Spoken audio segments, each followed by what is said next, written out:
Overmire is the author of The One Idea That Saves the World, A Call to Conscience and a Call to Action, which has been receiving widespread popular acclaim for its stirring message of unity and hope in the face of dire challenges that now threaten human existence on this planet. Known to many for his work as poet-in-residence on the Jeff Farias show, Overmire is an internationally published poet whose work has appeared in hundreds of magazines, journals, and anthologies worldwide. As a genealogist, Overmire has helped thousands of people discover their family roots. His epic book, One Immigrant's Legacy, The Overmire Family in America, 1751 to 2009, traces the descendants of one American immigrant and demonstrates the impact that a single life can have over the course of our nation's history. As an actor, Overmire has appeared on Broadway, film and television in New York and Hollywood, and points in between. Laurence is actively working for peace, justice, and a compassionate, sustainable world for the sake of all generations, past, present, and future. Before I call up Laurence, 15 minutes is your clock. If you look back there somewhere, you might see me waving all my fingers to say stop. So we'll give you a cue. Laurence Overmire.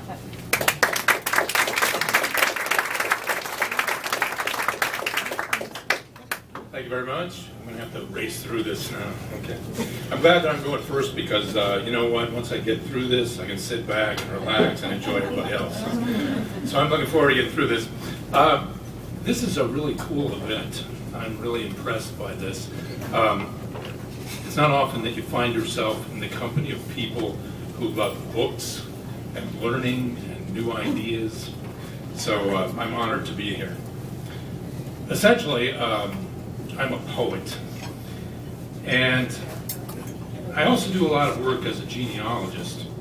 And as a genealogist, having studied thousands of families and traced their ancestries far, far back in time, I've learned to see the world quite differently. I know, for example, that we are all literally one family. All of us are related. At some point back in time, your ancestors and my ancestors were brothers and sisters who shared the same parents. I don't care who you are, how old you are, what color you are, what religion, where you're from, we're all related. That's the truth. So when I get in front of an audience like this, I don't see a bunch of strangers that I haven't met. I see cousins that I just don't know yet.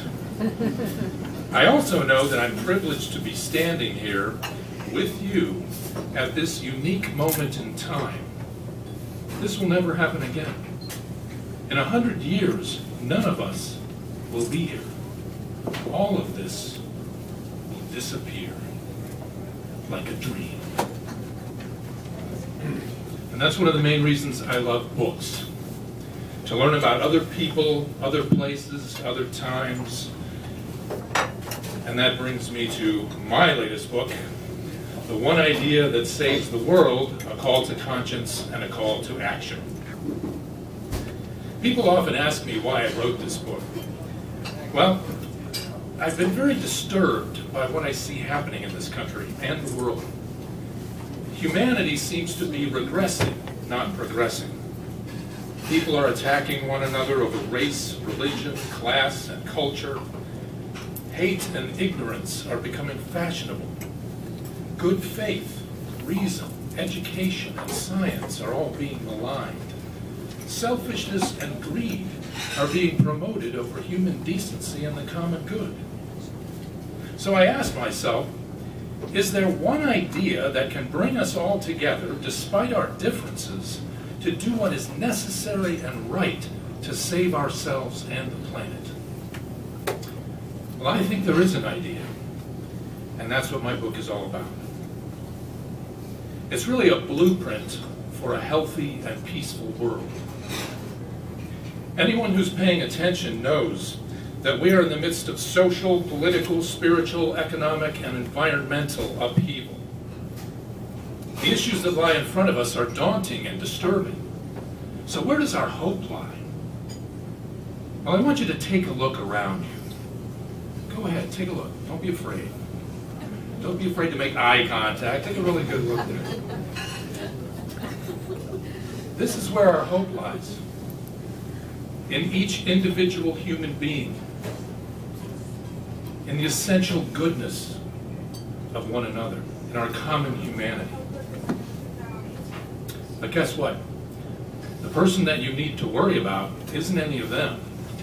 The person that you need to worry about is you. Likewise, the person I need to worry about is me. We don't have the power to change anyone else, not really. We can influence people, yes, but really the only person we can change is ourselves. And that's exactly what all of us need to do if there's going to be any hope for humanity. And this book is going to give you a lot of helpful and hopeful ideas of how to bring this about. For example, here are 3 principles that you can apply to your life right now. Number 1, live with an open mind and an open heart. Number 2, always choose love over fear and kindness over cruelty. Number 3, be willing to learn and to grow. So you see, this book is about a lot of things. It's really about the big picture. There are some very dark forces that are leading us down the path of self-destruction. Our politics, our religions, our governments, our media, our institutions, and ourselves. But what this book is really about, and what people are responding to, is hope. And that hope lies in each one of us. When we come together in kindness and compassion to do what is right, we inspire one another. We give each other strength and courage. And with love in our hearts, we can meet these challenges head on. And I really do believe, we can save the world. Now at this point, I'd like to read an excerpt from the book, and I'm going to start at the very beginning. It actually begins with a poem. I'm a poem after all. And the poem sets up the whole book. The house is on fire. The people in the house are sleeping and in great danger. 7 of their neighbors will come along, each with an opportunity to save them. Person number 1 does not see the fire. Consumed in his own thoughts, he passes by in ignorant oblivion. Person number 2 sees the fire, but not wanting to get involved, walks on by. Person number 3 sees the fire, but shocked and terrified, is left immobilized in a state of panic. Person number 4 sees the fire and immediately takes action, first phoning the fire department, then knocking on the door to wake up the inhabitants. Person number 5 sees the fire and, daring what no one else would, enters the house to try to save the inhabitants. Person number 6 sees the fire, surveys the scene, and discovers an opportunity to make a buck. He's the one handing out his business cards to sell his stuff. Person number 7 set the fire and lurks unnoticed, watching the destruction, not caring really about anything at all. The house is Mother Earth. Which person are you? This poem encapsulates the central overriding issue of our time. Our world is on fire and on the verge of collapse.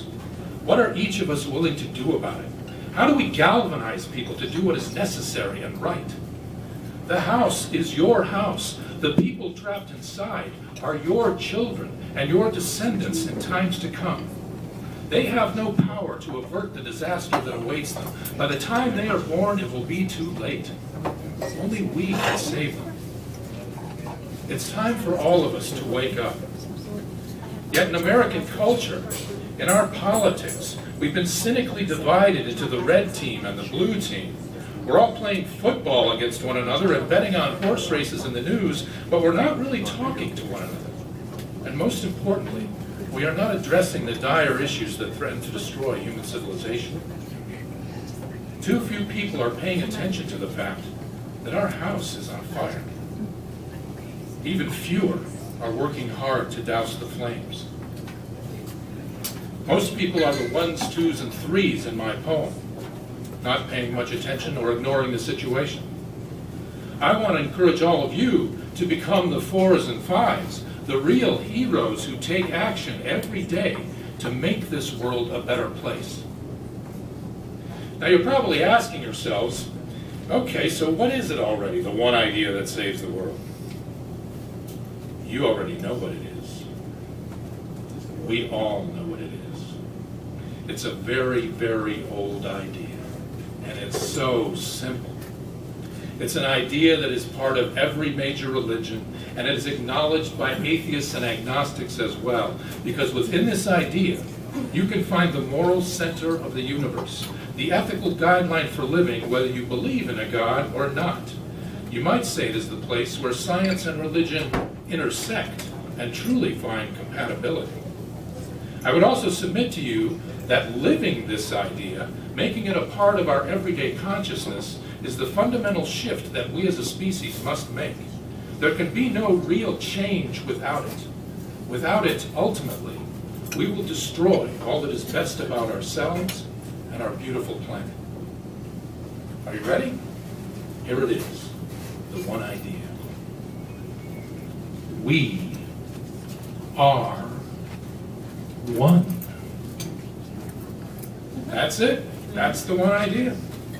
We are all interconnected and interdependent upon one another for our well-being. It's what Martin Luther King called the interrelated structure of reality. And inherent in the one idea are love, compassion, and the golden rule. You know, the golden rule is part of every major religion. Yet how many of us actually treat others the way we would like to be treated ourselves? Likewise, how many of our businesses and our institutions are treating us the way we would like to be treated? We really need to take a good look at who we are. What is it that we value as a people and as a nation that is connected to a much larger global community? Keeping the one idea in mind that we're all interconnected, I'm going to suggest that we as a society need to make 3 fundamental changes to our value system. 1, we must value one another and planet Earth over the accumulation of money, material goods, and power. This will require that we make decisions based on the long-term considerations for the greater good, rather than short-term financial gain for the few. Number 2, we must value truth. We must demand honesty and integrity from our leaders, the media, our businesses, and our institutions, and hold them accountable when they fail. 3, we must value generosity. We must rise above our arrogance and our selfish egos to become truly caring people who gladly give of themselves to help others. We also need to develop what I call Earth consciousness. The environment is part of us. What we do to the environment, we do to ourselves. Earth consciousness is about having an awareness at all times of how our personal and communal actions, thoughts, and feelings affect the Earth itself and all life upon it. We must have respect and teach respect for Mother Earth and all living things. I'm going to wrap it up here, but that gives you a little taste of what this book is all about. I really want to encourage all of you to think about how you yourself fit into the big picture. The choices that each of us makes today will have an impact on future generations.